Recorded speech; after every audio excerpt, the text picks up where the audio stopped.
आइए देखते हैं मिनिस्ट्री ऑफ इंटीरियर से कुछ जरूरी अपडेट। अगर कहीं रोड पर आपकी कार ब्रेक डाउन हो जाए तो चंद एहतियाती तदबीर पर फौरन अमल करें। सबसे पहले हजार्ड लाइट्स को फौरन ऑन कर दें। गाड़ी को रोड से साइड में किसी सेफ पॉइंट पर ले जाएं। ध्यान से गाड़ी से उतरें और अंदर बैठे रहने से परहेज करें।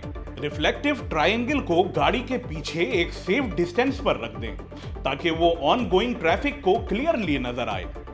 आखिर में गाड़ी और रोड से दूर हो जाएं और इमरजेंसी सर्विसेज को कांटेक्ट करें। याद रखिए, अगर आपकी व्हीकल ब्रेकडाउन हो जाए तो इन सेफ्टी प्रोसीजर्स को फॉलो करें और ट्रैफिक से दूर रहें, क्योंकि सेफ्टी के लिए अवेयरनेस ही पहला कदम है।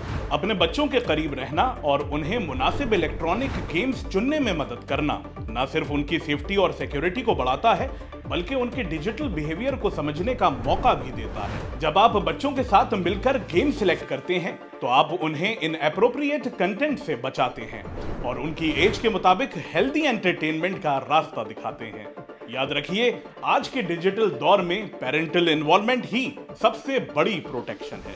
मिनिस्ट्री ऑफ इंटीरियर का कहना है कि ये छोटी छोटी एहतियात ही आपको और दूसरों को महफूज रखती हैं। मिनिस्ट्री ऑफ इंटीरियर की मजीद अपडेट्स के लिए सुनिए हमारा special program MOI weekly update हर वेडनेसडे शाम 7:15 बजे, हर फ्राइडे सुबह 10 बजे और हर सैटरडे रात 8 बजे, ओनली ऑन FM 107।